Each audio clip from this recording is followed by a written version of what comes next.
Hello दोस्तों, स्वागत है आप सभी का फिर से एक नई वीडियो के साथ। और जिंदगी एक मिनट में नहीं बदलती है, जिंदगी एक मिनट में नहीं बदलती है, पर एक मिनट में लिया गया फैसला जिंदगी बदल देता है। हेलो दोस्तों, स्वागत है आपका फिर से एक नई वीडियो के साथ। मैं रोहित स्वागत करता हूं फिर से एक बार नई वीडियो लेकर आया हूं आपके सामने। और जो हमारा ज्योग्राफी का पार्ट हमारा चल रहा था उसी को आगे हम बढ़ाते हुए, मैंने बताया था कि मैंने शेड्यूल थोड़ा सा चेंज कर दिया गया है। और शेड्यूल आपको मैं बता देता हूँ, देखिए क्या होगा कि अब यहाँ पर जो है शेड्यूल चेंज जो किया गया है मेरे द्वारा, उसमें यह है कि आपको जो 4 दिन होंगे यानी 4 डेज जो होंगे, इन 4 डेज में हमारा क्या होगा कि देखिए, इनमें जैसे सप्ताह हमारा सप्ताह 6 दिन होते हैं, उसमें संडे को हमारी क्लास ऑफ रहती है। लेकिन इस बार हम क्या करेंगे, एक मैराथन क्लास चलाया करेंगे संडे में। जो हमने पूरा 6 दिनों में पढ़ाया है उस 6 दिनों को हम संडे में रिवाइज कराया करेंगे, लेकिन एक प्रैक्टिस तौर पर।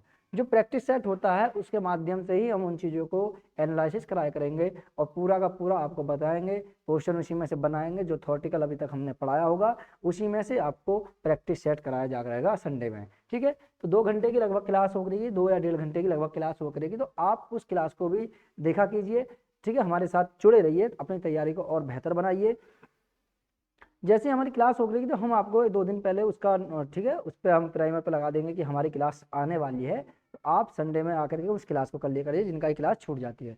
तो जैसे 6 दिन होते हैं, तो इन 6 दिनों में मैंने 4 दिन मेरे जो होते हैं, इन 4 दिनों में क्या होगा कि जो देखिए आपके मंडे और ट्यूसडे जो होगा, मंडे और ट्यूसडे, ठीक है, मंडे और ट्यूसडे, इन 2 दिनों, जो पहले के 2 दिन होंगे, इनमें मेरा ज्योग्राफी की क्लास होगी। ठीक है, ज्योग्राफी की क्लास होगी। और देखिए बाद के जो 2 दिन होंगे, ठीक है, वेडनेसडे और थर्सडे, ठीक है, इन 2 दिन जो क्लास होगी वो हिस्ट्री की क्लास होगी। ठीक है, ये हिस्ट्री की क्लास होगी। तो याद रखना, पहले 2 दिन ज्योग्राफी क्लास, बाद के 2 दिन हिस्ट्री क्लास। और आप कहोगे कि 2 दिन बच रहे हैं तो इनमें कौन सी क्लास होगी, तो हाँ, उसका भी हमारे पास संशोधन है। इन 2 दिनों में जो क्लास होगी वो आपके एक तो हिंदी होगी, हिंदी के साथ साथ आपका इंग्लिश होगी। ठीक है, इंग्लिश होगी। तो हिंदी और इंग्लिश, इन दोनों में आपको इसके साथ साथ हिंदी और इंग्लिश मिलेगी। और एक बात मैं आपको बता देता हूँ कि जो हमारी क्लासेस अभी सुबह के टाइम चल रही हैं, अभी 2 दिन और चलेंगी वो क्लासेस हमारी सुबह के टाइम। उसके बाद हमारा शेड्यूल चेंज होने वाला है, यानी लाइव क्लासेस जो आपके 8 बजे और 9:30 बजे होती थी, वो हम शाम को लाइव करा करेंगे, जिससे कि आप यानी कहीं भी जा रहे हैं आप अपने काम को कर कर आइए, उसके बाद शाम को आप क्लास कीजिए, लाइव क्लास कीजिए। जो प्रैक्टिस सेट चल रहा है दिल्ली पुलिस का, यूपी दिल्ली पुलिस और यूपी पुलिस का, ठीक है, स्पेशली दिल्ली पुलिस को वहाँ पर टारगेट किया गया है। और मेरा मैंने कहा है कि देखिए, जो दिल्ली पुलिस का प्रैक्टिस सेट वहाँ चल रहा है, कि जरूरी नहीं है कि वही क्वेश्चन दोबारा से रिपीट होकर दिल्ली पुलिस में आए, लेकिन प्रैक्टिस कराना हमारी जिम्मेदारी है कि हम प्रैक्टिस कराएंगे आप लोगों की। ठीक है, और आप उसके अलावा और भी चीज़ों को पढ़ते चाहिए। थ्योरेटिकल क्लासेस हमारी शाम के टाइम होती हैं, ये हमारी क्लासेस 8 बजे और 9 बजे हमारी क्लासेस आती हैं। 8 बजे क्लासेस आती है, 8 PM पर वो जीएस की क्लास आती है, जिसमें अभी आपको मैंने जो शेड्यूल बताया है वो इसी पे लगेंगी। उसके बाद जो हमारी 9 PM पर जो क्लास आती है वो मैथ की होती है, जो अनिल सर के द्वारा पढ़ाई जा रही है। तो आप इन क्लासों को भी देखिए, जो कंसेप्ट वाइज क्लासेस हैं, आपके बहुत सारे कंसेप्ट वहाँ पर क्लियर हो जाएंगे। ठीक है, चलिए शुरू करें बिना किसी देरी के, जो हमारा टॉपिक चल रहा था। देखिए, भारत का भूगोल हम पढ़ा रहे थे, भारत का भूगोल। ठीक है, भारत का भूगोल। और भारत के भूगोल में जो हमारा चल रहा था वो चल रहा था सामान्य परिचय, भारत का सामान्य परिचय। मैं थोड़ा इधर मैप बना देता हूं, आप थोड़ा देख लीजिए मैप।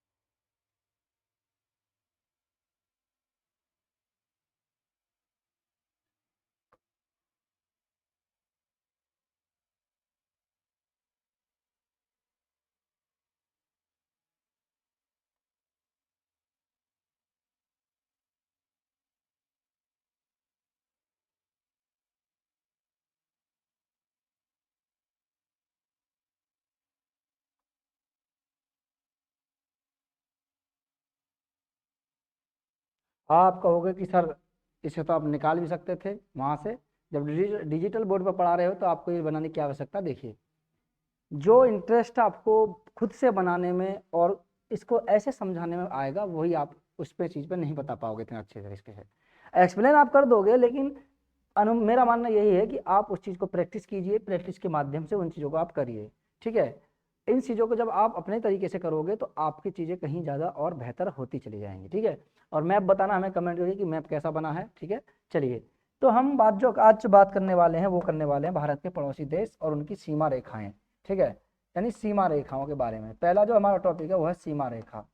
सीमा रेखा एवं उनके नाम, सीमा रेखा एवं उनके नाम, ये हमारा आज का टॉपिक है, उनके नाम। ठीक है, क्लास में हम कई चीज़ों को क्लियर करने वाले हैं। पहला जो हमारा है वो है सीमा रेखा एवं उनके नाम, इनके विषय में हम बात करने वाले हैं कि भारत की सीमा रेखाएं। ठीक है, चलिए, तो भारत की सीमा रेखाएं एवं उनके नामों को हम लेकर के आज चर्चा करेंगे। तो सबसे पहले बात करते हैं कि भारत के जो नाम हैं वो कौन कौन से, भारत के सीमा रेखाओं के जो नाम हैं। तो पहले मैं सीमा रेखाओं को आपको बता देता हूँ कि राजस्थान के जगह गुजरात से लेकर के जो यहाँ तक की जो सीमा रेखा लगती है, इस सीमा रेखा को जो नाम दिया गया है वो दिया गया है, ठीक है, रेड क्लिक रेखा। ठीक है, रेड क्लिक रेखा, रेड क्लिक रेखा।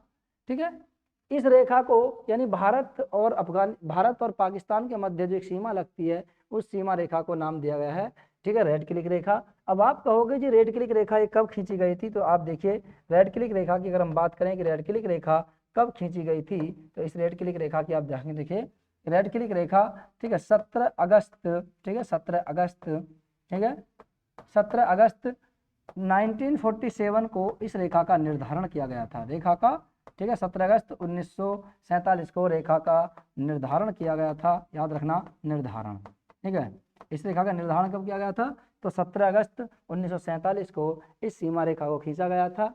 अब इस सीमा रेखा को किस किस के मध्य खींचा गया था, तो ये सीमा रेखा भारत और पाकिस्तान के मध्य खींची गई थी। ये जो रेड क्लिक रेखा थी यहाँ से तो लगती ही लगती है, यहाँ से तो लगती ही लगती है रेड क्लिक रेखा। अब आप कहोगे जी रेड क्लिक रेखा कहाँ से कहाँ तक है, तो रेड क्लिक रेखा यहाँ से यहाँ तक तो लगती ही है, लेकिन इसके साथ साथ ये इधर भी सीमा साझा करती थी। क्यों करती थी, अब आप कहोगे जी बांग्लादेश के साथ तो रेड क्लिक रेखा लगती नहीं है। देखिए मेरी बात ध्यान से सुनिए जरा थोड़ा सा। जब भारत आज़ाद हुआ था, भारत कब आज़ाद हुआ था, भारत कब आज़ाद हुआ था, भारत आज़ाद हुआ था आप सभी को पता है, सभी जानते हैं। भारत आज़ाद जो हुआ था, आज़ाद हुआ था भारत 15 अगस्त 1947 को। ठीक है, भारत आज़ाद हुआ था 15 अगस्त 1947 को भारत आज़ाद हुआ।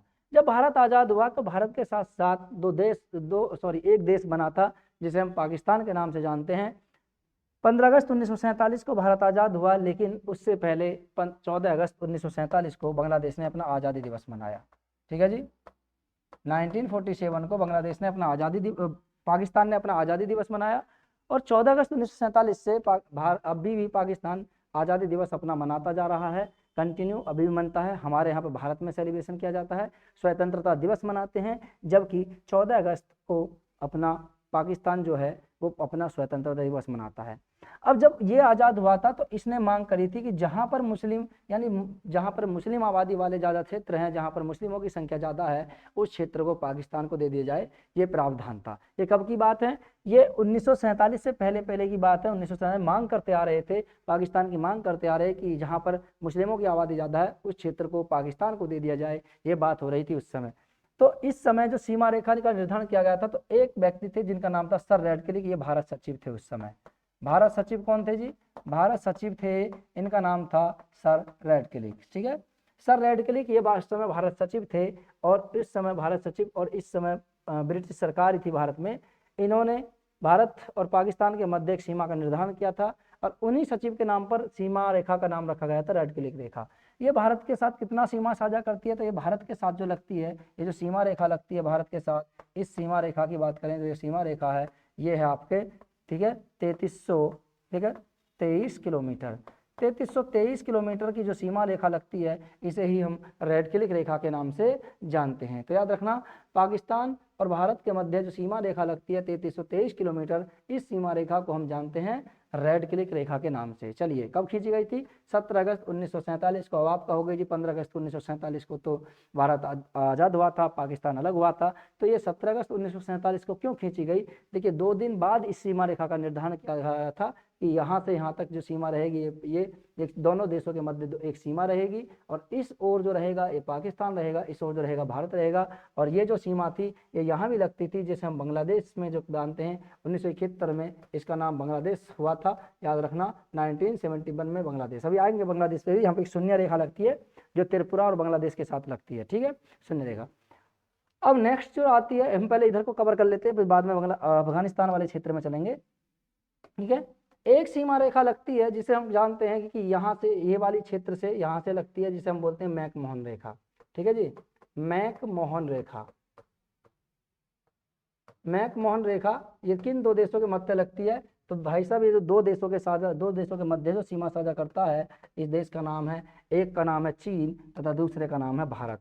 तो भारत व चीन के मध्य एक सीमा लगती है, जिस सीमा रेखा को हम जानते हैं मैकमोहन रेखा के नाम से। किसके नाम से जानते हैं जी? मैकमोहन रेखा के नाम से इस सीमा रेखा को जाना जाता है, ठीक है।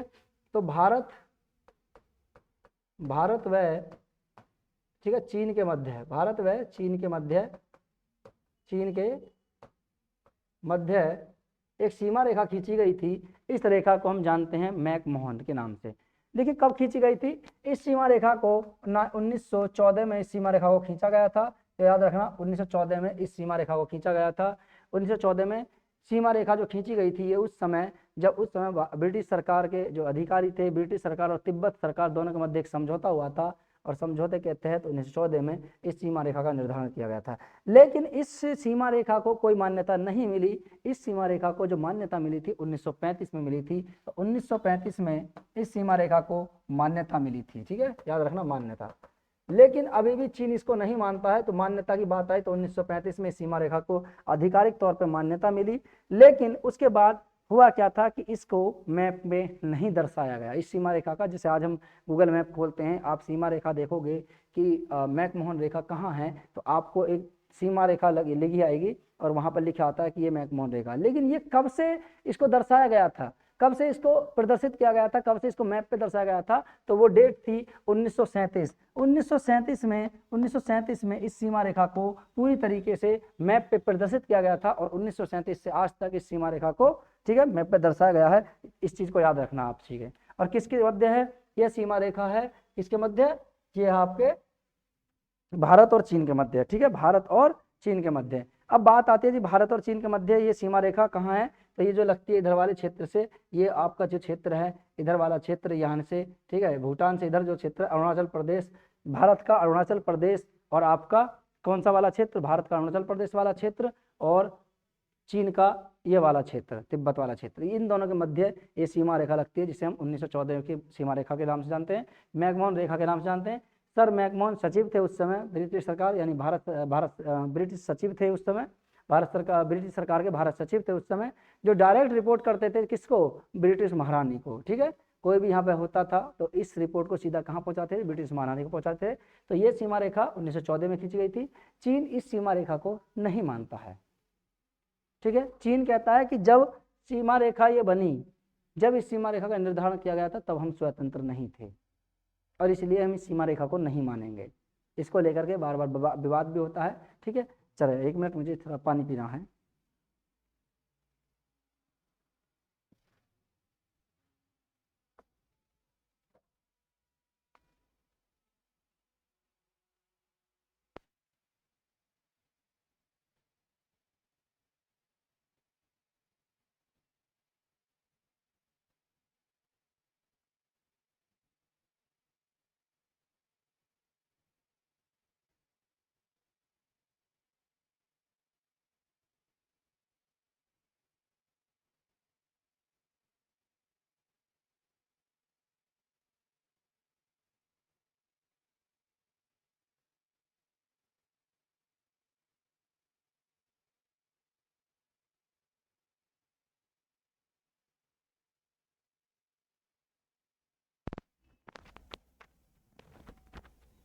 ठीक है, चलिए कितनी है? 1914 में इसको खींचा गया था। अब बात आती है कि इस सीमा रेखा की लंबाई कितनी है। तो देखिए अगर कुल सीमा रेखा की लंबाई की बात करें कि भारत के मध्य यानी कितनी सीमा रेखा की लंबाई है, तो भाई साहब देखिए अगर चीन की बात करें तो चीन के साथ जो भारत की सीमा रेखा लगती है उसकी कुल लंबाई की अगर हम बात करें तो देखिए ये वाला हिस्सा, और ये जो हिस्सा है आपका कुछ यहाँ से लगता है इसके साथ, और कुछ इसका हिस्सा यहाँ से लगता है। तो इन अगर पूरे टोटल की अगर हम बात करें तो टोटल है इसके साथ में कितना है जी, टोटल की बात करें तो टोटल जो सीमा रेखा लगती है ये है आपके, ठीक है, 3488 किलोमीटर, ठीक है, 3488 किलोमीटर इसके साथ कुल सीमा रेखा लगती है। यानी चीन के साथ जो भारत की कुल सीमा रेखा लगती है, जो जम्मू कश्मीर के साथ, ठीक है, सिक्किम के साथ, उत्तराखंड के साथ, और इसके लद्दाख वाले क्षेत्र के साथ, हिमाचल के साथ, और इधर अरुणाचल प्रदेश के साथ लगती है। इस कुल सीमा रेखा को अगर मिला दिया जाए तो इस कुल सीमा रेखा की जो लंबाई है वो 3488 किलोमीटर है। लेकिन अब बात आती है कि मैकमोहन रेखा की लंबाई कितनी है जो इस दोनों के मध्य खींची गई है। तो मैकमोहन रेखा की लंबाई की बात करें तो भाई साहब जो मैकमोहन रेखा है 890 किलोमीटर सीमा रेखा बनाती है। मैकमोहन रेखा जो 1914 में खींची गई थी, ये 890 किलोमीटर सीमा रेखा है जो मैकमोहन रेखा के नाम से जानी जाती है। ये अरुणाचल प्रदेश, भारत का अरुणाचल प्रदेश तथा तिब्बत यानी चीन का तिब्बत वाला अधिकृत जो क्षेत्र है उसके मध्य लगती है, लेकिन इसको चीन मानने से मना कर देता है। ठीक है, चलिए आगे बात करें। एक सीमा रेखा और है, ठीक है, एक सीमा रेखा की और हम बात करें तो ठीक है, सीमा रेखा जो लगती है इसको कहते हैं हम, यहाँ पे लगती है एक बहुत छोटी सी बॉर्डर है। इस बहुत छोटी सी बॉर्डर को हम जानते हैं, आप सभी जानते हैं किसके नाम से इसे जाना जाता है। तो देखिए यहाँ पर एक छोटी सी बॉर्डर लगती है, इस बॉर्डर को हम जानते हैं अफगानिस्तान के नाम से। ठीक है, अफगानिस्तान के साथ जो बॉर्डर लगती है अफगानिस्तान, ठीक है, अफगानिस्तान यहाँ पे 106 किलोमीटर की जो बॉर्डर लगती है वो अफगानिस्तान के साथ लगती है, इसको याद रखना। लेकिन हमारा मुद्दा ये नहीं है, हमारा मुद्दा है कि भारत और अफगानिस्तान के मध्य एक सीमा रेखा लगती थी, उस सीमा रेखा को हम किस नाम से जानते हैं। देखिए हुआ क्या था, 1896 की बात है, 1896, ठीक है, 1986, वैसे 1993 में इसका निर्धारण किया गया था, लेकिन ये सीमा रेखा खींची नहीं गई थी। इस सीमा रेखा को हम डूरंड रेखा के नाम से जानते हैं। किसके नाम से जानते हैं? डूरंड रेखा के नाम से जानते हैं। तो डूरंड रेखा जो है किसके मध्य लगती है, यानी इंडिया, ठीक है, इंडिया और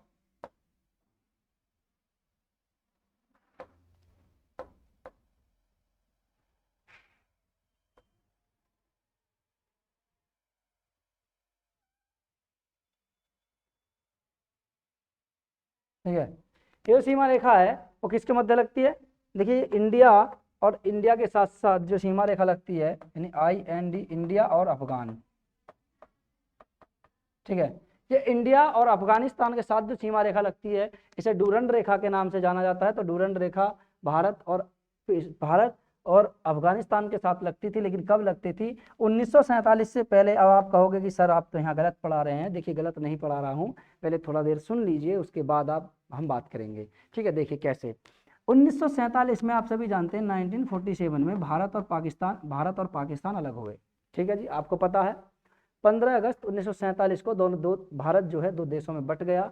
इसे हम एक को पाकिस्तान कहते हैं, एक को भारत कहते हैं। ठीक है, अभी बांग्लादेश भी इसी का हिस्सा था, तो बांग्लादेश भी बात करेंगे उसमें आके। तो 1947 से पहले ये सीमा रेखा लगती थी, ये भारत और अफगानिस्तान के मध्य लगती थी। और इस सीमा रेखा की लंबाई की बात करें तो इस सीमा रेखा की जो लंबाई है वो कितना है? अगर आप पूछोगे जी सर इसकी सीमा रेखा की लंबाई कितना है, तो जब ये भारत के साथ लगती थी तो इसकी लंबाई थी 2430 किलोमीटर। कितना थी जी? 2430 किलोमीटर इस सीमा रेखा की लंबाई थी। तो 2430 किलोमीटर ये 15 अगस्त 1947 से पहले ये सीमा जो रेखा लगती थी वो भारत और अफगानिस्तान के साथ लगती थी, जिसे हम डूरंड रेखा के नाम से जानते हैं। और अब इस समय वर्तमान में जो ये डूरंड रेखा है वो कहाँ स्थित है? आप पूछोगे कहाँ स्थित है, तो डूरंड रेखा वर्तमान में ये भारत और अफगानिस्तान, वर्तमान में बात करें तो वर्तमान में अफगानिस्तान, ठीक है, अफगानिस्तान व पाकिस्तान के मध्य लगती है। किसके मध्य लगती है जी? पाकिस्तान के मध्य। तो वर्तमान में इसकी बात करें तो वर्तमान में ये जो सीमा रेखा है वो डूरंड रेखा जो है वो वर्तमान में अफगानिस्तान व पाकिस्तान के मध्य लगती है। और इस सीमा रेखा की जो लंबाई है, कुल सीमा रेखा की लंबाई 2640 किलोमीटर है। कितना है जी? 2640 किलोमीटर। 2640 किलोमीटर की जो सीमा लगती है वो किसके मध्य लगती है? वो लगती है अफगानिस्तान व पाकिस्तान के मध्य। 15 अगस्त 1947 के बाद इस सीमा रेखा का जो निर्धारण किया गया था डूरंड रेखा का, वो अफगानिस्तान और पाकिस्तान के मध्य है। वर्तमान में कहाँ स्थित है? तो हिंदुकुश पर्वतमाला के मध्य, हिंदुकुश पर्वतमाला में स्थित है, और जो अफगानिस्तान और पाकिस्तान के मध्य सीमा रेखा का निर्धारण करती है। ठीक है, 2430 किलोमीटर भी आता है, 2640 किलोमीटर भी आता है। तो याद रखना ये जो सीमा रेखा है वो 2640 किलोमीटर है अब वर्तमान में। ठीक है, चलिए तो आपको यहाँ तक पता हो गया होगा कि यहाँ पर जो सीमा रेखा है कितने किसके देश के साथ लगती है, किस नाम से उसे जाना जाता है। डूरंड रेखा किसके मध्य है, अफगानिस्तान और पाकिस्तान के मध्य है, लेकिन पहले 1947 से पहले भारत और पाकिस्तान के मध्य लगती थी। इस सीमा रेखा को कब खींचा गया था, तो भाई साहब इस सीमा रेखा की बात करें, डूरंड रेखा को कब खींचा गया था, तो भाई साहब डूरंड रेखा को 1896 में एक व्यक्ति थे, ये जो डूरंड नाम जो आता है डूरंड, इनका पूरा नाम था सर मर्टिमर डूरंड। क्या नाम था जी इनका, सर मर्टिमर डूरंड। आप कहोगे जी किसका नाम, ये जो सीमा रेखा है डूरंड रेखा, तो इनका नाम था सर मर्टिमर, ठीक है, मर्टिमर डूरंड, ठीक है, इनका नाम था सर मर्टिमर डूरंड। और सर मर्टिमर डूरंड जो थे उस समय कौन थे, तो सर मर्टिमर डूरंड की बात करें तो ये जो थे उस समय ये भारत सचिव थे, और ये उस समय भारत सचिव सर मर्टिमर डूरंड, और अफगानिस्तान के शासक उनका नाम था अब्दुल रहमान। अब्दुल रहमान और डूरंड के मध्य एक सीमा रेखा खींची गई थी जिसे हम डूरंड रेखा के नाम से जानते हैं, जो उस समय भारत और अफगानिस्तान के साथ लगती थी, लेकिन 1947 के बाद ये सीमा रेखा भारत और पाकिस्तान अफगानिस्तान और पाकिस्तान के साथ लगती है। चलिए यहाँ तक समझ में आ गया होगा। और जब इतना देख ही रहे हैं तो क्यों ना एक लाइन को और देख लें। ये जो रेखा है इसको बोलते हैं, ये जो देखिए ये जो राज्य है भारत का, इस राज्य को बोलते हैं त्रिपुरा। क्या बोलते हैं जी, त्रिपुरा, ठीक है। ये जो है इस राज्य को जी हम त्रिपुरा के नाम से जानते हैं, जी बिल्कुल जानते हैं। आप कहोगे सर बिल्कुल जानते हैं, त्रिपुरा के नाम से जानते हैं इस राज्य को, ठीक है। ये जो राज्य है इसे हम त्रिपुरा के नाम से जानते हैं, त्रिपुरा। अब आप कहोगे जिसमें कौन सी बड़ी बात है, ये त्रिपुरा ही है। अब बड़ी बात यहाँ पे है ये वाली, ये जो रेखा है आप सभी जानते हैं कि जो भारत के साथ जो सीमा रेखा लगती है, ये सीमा रेखा जो है ये जो है पूरी यहाँ से यहाँ तक, इसके सीमा रेखा की लंबाई कितनी है, तो 4096 किलोमीटर है। पता है जी 4096 किलोमीटर है। लेकिन अगर इसकी बात करें कि यहाँ पे कौन सी सीमा रेखा लगती है और इस सीमा रेखा का नाम क्या है, तो जी देखिए इस सीमा रेखा को हम शून्य रेखा के नाम से जानते हैं। किसके नाम से जानते हैं, शून्य रेखा के नाम से जानते हैं, शून्य रेखा के नाम से, ठीक है। तो शून्य रेखा की अगर बात करें कि भारत की वह शून्य रेखा जो किन दो देशों के साथ लगती है, या भारत या शून्य रेखा किन दो देशों के साथ सीमा साझा करती है, तो उसका नाम है भारत और बांग्लादेश। भारत और बांग्लादेश के साथ शून्य रेखा लगती है, और इस शून्य रेखा को हम त्रिपुरा, अगर बात करें कि कौन सा राज्य सीमा साझा करता है तो इसके शून्य रेखा पर, तो त्रिपुरा और बांग्लादेश के मध्य सीमा लगती है, जिसे हम शून्य रेखा के नाम से जानते हैं। तो ये तो थी हमारी सीमा रेखा की लंबाई और कुल। आप इनको एक बार देख लीजिए, चाहो तो स्क्रीनशॉट कर रख लीजिए, या फिर आगे मैं आपको अभी कराता हूँ इसमें आगे, ठीक है। चलिए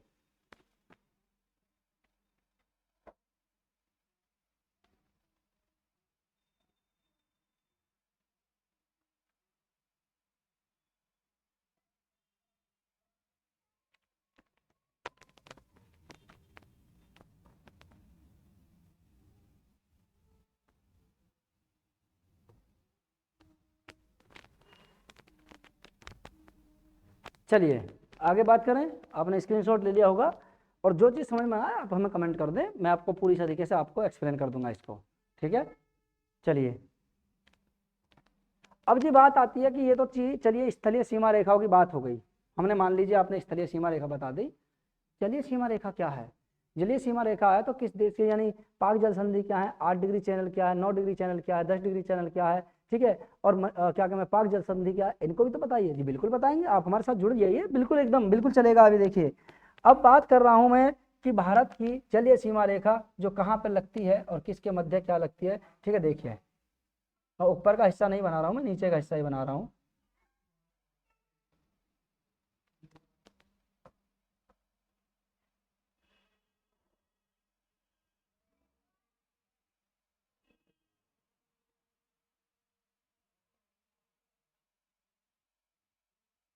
ठीक है, ये भारत का नक्शा है आधा।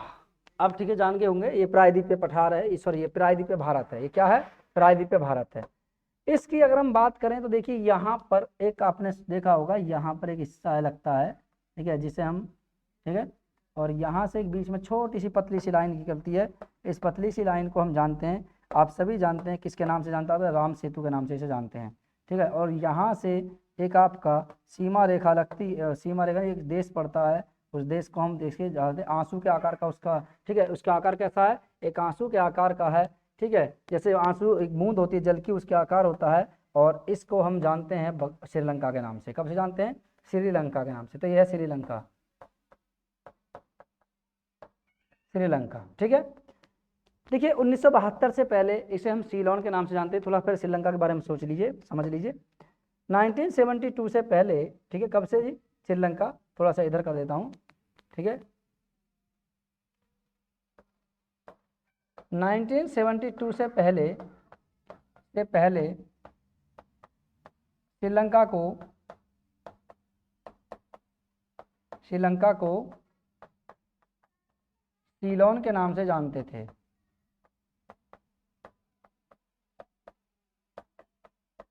ठीक है, 1972 से पहले श्रीलंका को सीलोन के नाम से जाना जाता था। अब हुआ क्या था, 1972 में यानी 1972 में इसका नाम लंका रखा गया। क्या रखा गया जी? 1972 में इसका नाम लंका रखा गया। ठीक है, लंका रखा गया। लेकिन लंका नाम जो ना बहुत ज़्यादा ऑकवर्ड सा लगता है कि क्या, किसको लंका बोल रहे हैं, क्या है। हुआ क्या था कि 1972 के बाद बहुत सारी चीज़ें इसके सामने फेस करनी पड़ी और 1978 में एक बात और आई सामने। तो 1978 में 1978 में इसके आगे यानी लंका के आगे श्री लगा दिया गया, एक सम्मान सूचक शब्द श्री लगा दिया गया। और 1978 से ये जो देश है वो जो सीलोन देश है, ये 1978 से एक नाम से जाना जाता है, एक नाम से पहचाना जाता है, जिसे हम श्रीलंका कहते हैं। क्या कहते हैं? श्रीलंका कहते हैं। क्या कहते हैं जी? श्रीलंका कहते हैं। तो श्रीलंका 1978 में इसको नाम से जाना जाता है, श्रीलंका के नाम से इसे जाना जाता है। ठीक है, चलिए। तो 1972 में सीलोन, 1972 से पहले सीलोन के नाम से जानते थे। 1972 में इसका नाम लंका दिया गया था और 1978 में लंका के आगे एक सम्मान सूचक शब्द लगा दिया गया था, जिसको जानते हैं हम श्री। तो जब से हो गया 1978 से श्रीलंका, आज तक हम इसे श्रीलंका ही कहते हैं। ठीक है, तो अब इसमें बात आती है जी, देखिए यहाँ पर एक द्वीप पड़ता है, छोटा सा द्वीप है। आप कहोगे जी कौन सा द्वीप है? द्वीप दिखाइए। चलिए जी, देखिए ये द्वीप पड़ते हैं, इन्हें बोलते हैं, ये होता है लक्षद्वीप। यहाँ पर पड़ता है, इसे बोलते हैं मिनिकॉय द्वीप। यहाँ पर पड़ता है, इसको बोलते हैं मालदीव। ठीक है, ये मालदीव हो गया। अब देखिए दो छोटे छोटे द्वीप है। अब इधर आ जाइए, यहाँ से आते जा रहे हैं तो भाई साहब आपको दिखाई देगा इस तरीके से। ठीक है, छोटे छोटे द्वीप दिखाई देंगे यहाँ पे। ठीक है, जो कहाँ पर है, ये छोटे छोटे द्वीप हैं। और आप सभी जानते हैं जी द्वीप कितने हैं ये। ठीक है, तो छोटे छोटे द्वीप हैं, इन द्वीपों को नाम दिया गया है। इसका आप सुन लीजिए, जो नाम है इसको हम जानते हैं जी किसके नाम से। ये जो द्वीप हैं इनको जानते हैं जी किसके नाम से? अंडमान निकोबार द्वीप। ठीक है, आप कहो जी इसमें कौन सी बड़ी बात है? बिल्कुल जी, इसको जानते हैं हम अंडमान निकोबार। अंडमान निकोबार द्वीप। ठीक है जी, ये अंडमान निकोबार द्वीप है। इसे हम लक्षद्वीप के नाम से जानते हैं, लक्षद्वीप। इसे मिनिकॉय द्वीप कहते हैं। मिनिकॉय, इसे बोलते हैं मालदीव। मालदीव, ठीक है, ये मिनिकॉय द्वीप है, ये लक्षद्वीप है, ये मिनिकॉय द्वीप है, मालदीव है। द्वीप आपको पता चल गया। ठीक है, चलिए। अब यहाँ पर क्या है, आपको पता है जी कि यहाँ से एक रेखा गुजरती है। उस रेखा को जो हम जानते हैं वो किस नाम से जानते हैं? तो देखिए यहाँ से इन दोनों के मध्य एक डिग्री चैनल गुजरता है, जिसे हम 8 डिग्री चैनल कहते हैं। क्या कहते हैं जी? 8 डिग्री चैनल। 8 डिग्री चैनल यहाँ से गुजरता है, जो मालदीव को मिनिकॉय से अलग करता है। तो 8 डिग्री चैनल अभी मैं लिखूंगा यहाँ पे, आप देखोगे। अभी मैं लिखूंगा, आपको दिखाऊंगा पूरे तरीके से। पहले मैं चैनल बना देता हूँ। और यहाँ पर एक चैनल पड़ता है, उस चैनल को हम जानते हैं, इस चैनल का नाम दिया गया है 9 डिग्री चैनल। क्या दिया गया जी? 9 डिग्री चैनल, जो अलग करता है लक्षद्वीप को मिनिकॉय से। अब इसके ऊपर एक और पड़ता है जिसे हम कहते हैं 10 डिग्री चैनल। अब 10 डिग्री चैनल कहाँ से होकर के जाता है? इस 10 डिग्री चैनल को जो नाम दिया गया है, ये क्या करता है? ये लिटिल अंडमान और कार निकोबार को अलग करता है 10 डिग्री चैनल। यहाँ देख लीजिए, पूरा दिख रहा है 10 डिग्री चैनल। इसको नाम क्यों दिया गया है? तो आप देखेंगे कि देखिए पृथ्वी है। ठीक है, ये पृथ्वी है और पृथ्वी को 2 भागों में बांट दिया जाए तो ये होता है उत्तरी गोलार्ध। क्या होता है? उत्तरी गोलार्ध। ठीक है, कोई डाउट नहीं रहेगा आपका, टेंशन मत लेना। उत्तरी गोलार्ध। और ये क्या है? दक्षिणी गोलार्ध। ये दक्षिणी गोलार्ध है और जी ये उत्तरी गोलार्ध है। अब आप बात करेंगे उत्तरी गोलार्ध में, यहाँ से 0 डिग्री से यानी भूमध्य रेखा से ऊपर जाओगे तो यहाँ पर पड़ता है 10 डिग्री। ठीक है, 10 डिग्री अक्षांश है ये। तो 10 डिग्री अक्षांश जो जाता है निकल के, यहाँ पर ही 10 डिग्री अक्षांश जो है किसको अलग करता है? इसी को नाम दे दिएगा चैनल। और चैनल का मतलब होता है एक ऐसी सक्रिय जल राशि जो दो स्थल भागों को अलग करे या दो जलीय राशियों को आपस में जोड़े, उसे क्या बोलते हैं? चैनल कहते हैं। ठीक है, चैनल किसे कहते हैं? कि एक ऐसी सक्रिय जल राशि जो दो स्थल भागों को अलग करे आपस में, या फिर दो बड़ी जलीय राशियों को आपस में जोड़ दे, उसे हम चैनल का नाम देते हैं। लेकिन 10 डिग्री इसका नाम क्यों दिया गया? क्योंकि उत्तरी गोलार्ध में 10 डिग्री जो पड़ता है वो क्यों पड़ता है? वो इसलिए पड़ता है 10 डिग्री क्योंकि ये उत्तरी अक्षांश में 10 डिग्री पर स्थित है। अब ये 10 डिग्री किसको अलग करता है? ये लिटिल अंडमान और कार निकोबार को अलग करता है। ठीक है जी, चलिए, तो 10 डिग्री। अब यह 9 डिग्री, ये अभी मैं लिखूंगा इसमें। एक यहाँ पे रेखा लगती है जिसे हम जानते हैं, आप सभी जानते हैं कि भाई साहब इधर जो है इसको बोलते हैं मन्नार की खाड़ी। क्या बोलते हैं? मन्नार की खाड़ी। इसे मन्नार की खाड़ी कहा जाता है। इसे बोलते हैं पाक जल संधि। पाक जल संधि, ठीक है। और यहाँ पे पड़ता है कोको द्वीप। यहाँ पे कोको द्वीप पड़ता है जो उत्तरी यानी यहाँ वाले यानी अंडमान निकोबार को म्यांमार से अलग करता है। इसे कोको द्वीप कहते हैं। यहाँ पे एक द्वीप पड़ता है कोको द्वीप, उसको भी बात करेंगे। तो पाक जल संधि जो बात करें, पाक जल संधि, इधर वाला जो हिस्सा होता है इसे पाक जल संधि कहा गया है। और इसे जो बोलते हैं इसे मन्नार की खाड़ी कहते हैं। और देखिए इसके अलावा 2 खाड़ी और आती हैं, इनको भी आप देख लीजिए आज खाड़ियों को। ठीक है, आपसे कभी पूछा जाए कि बताइए। ठीक है, देखिए एक खाड़ी पड़ती है, इस खाड़ी का नाम है जिसे हम जानते हैं, इसे बोलते हैं कच्छ उसकी ये खंबात की खाड़ी। किसकी? खंबात। खंबात की खाड़ी। कभी आपसे पूछा जाए कि कौन सी नदी कहाँ गिरती है, तो आप बताएं खाड़ी। ठीक है, ये जो पड़ती है इसको बोलते हैं कच्छ की खाड़ी। कच्छ की खाड़ी। तो ये कच्छ की खाड़ी है, ये खंबात की खाड़ी है, और ये पाक जल संधि है, ये मन्नार की खाड़ी है। आपसे नदी पूछी जाए कौन सी नदी कहाँ गिरती है, और इसे तो आप जानते हैं, ये पूरा का पूरा हिस्सा जो इधर होता है इसे बंगाल की खाड़ी कहा जाता है, और इधर वाला जो पूरा हिस्सा होता है इसे अरब सागर कहा जाता है। अब ये मैंने सब लिख दिए, आपने देख लिया। अब मैं हमसे यहाँ से क्वेश्चन ये पूछूं कि 8 डिग्री चैनल किन किन को अलग करता है, तो 8 डिग्री चैनल आप कहोगे जी हाँ मिनी, ये मालदीप है। ठीक है जी, मालदीप है, ये है मिनिकाय। तो 8 डिग्री चैनल मालदीप को मिनिकाय से अलग करता है। ठीक है जी, एक क्वेश्चन क्लियर हो गया। 8 डिग्री चैनल मालदीप को मिनिकाय से अलग करता है, वहीं 9 डिग्री चैनल लक्षद्वीप को मिनिकाय से अलग करता है। दूसरा हो गया, क्लियर हो गया। आपको रटना नहीं है, केवल समझना है, ओनली समझना है, रटना बिल्कुल नहीं। रटने की चीज़ आप भूल जाइए, रटना छोड़ दीजिए, मेरे साथ ज्योग्राफी कीजिए। आपको एक चीज़ें क्लियर करा होकर चलूंगा मैं यहाँ पे। ठीक है, हर एक चीज़ दिखाऊंगा कौन सी कहाँ है। कच्छ की खाड़ी, खंबात की खाड़ी, ठीक है, इसको बंगाल की खाड़ी कहते हैं इधर वाला। ठीक है, चलिए, तो 9 डिग्री चैनल किसको अलग करता है? लक्षद्वीप को मिनिकाय से अलग करता है। अब बात आती है कि 10 डिग्री चैनल किसको अलग करता है? 10 डिग्री चैनल तो लिटिल अंडमान को, ठीक है, कार निकोबार से अलग करता है। लिटिल अंडमान को कार निकोबार से अलग करता है, जिसे कहते हैं हम 10 डिग्री चैनल। ठीक है जी, चलिए, पाक जल संधि किसको अलग करती है? पाक जल संधि जो अलग करती है, इधर देखिए श्रीलंका है, इधर भारत है, तो भारत को श्रीलंका से अलग करता है। भारत को श्रीलंका से अलग करती है पाक जल संधि। अब पूछा जाए कि मन्नार की खाड़ी किसको अलग करती है, तो मन्नार की खाड़ी भी अलग करती है पाकिस्तान, सॉरी किसको? मन्नार की खाड़ी अलग करती है श्रीलंका को भारत से। अब आपसे पूछा जाए कि ये क्या है, तो इसको बोलते हैं राम सेतु। इसे बोलते हैं राम सेतु, इसे राम सेतु नाम दिया गया, राम सेतु। ठीक है, राम सेतु या एडम का ब्रिज बोलते हैं इसे। और देखिए यहाँ पर जो इसकी लंबाई है, तो यहाँ पे पड़ता है तमिलनाडु का धनुषकोटी। ठीक है, तमिलनाडु के धनुषकोटी से लेकर के, यानी यहाँ पे पड़ता है धनुषकोटी, तो तमिलनाडु के धनुषकोटी से लेकर के, अब इसकी लंबाई की बात करें तो तमिलनाडु के धनुषकोटी से लेकर के, ठीक है, श्रीलंका के तलैया मनार तक मात्र 31 किलोमीटर इसकी लंबाई है। कितनी है जी? 31 किलोमीटर इसकी लंबाई है। तो ये किसको अलग करती है? पाक जल संधि, यानी यहाँ पर राम सेतु पड़ता है, पाक जल संधि या राम सेतु के इधर वाली साइड में इसको हम पाक जल संधि कहते हैं, और इधर वाली साइड में इसे होता है, इसको मन्नार की खाड़ी कहा जाता है। अब इसकी अलग अलग लंबाइयाँ हैं।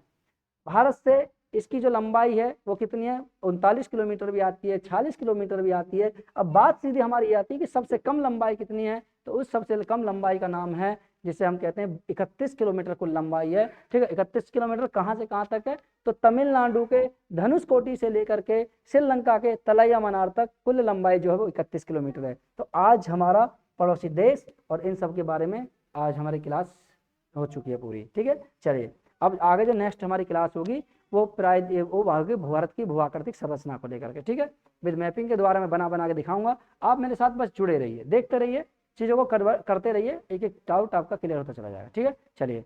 तो आज की क्लास हमारी यहीं समाप्त होती है। मिलते हैं नेक्स्ट क्लास में नेक्स्ट टॉपिक को लेकर। तब तक के लिए जय हिंद और जय भारत।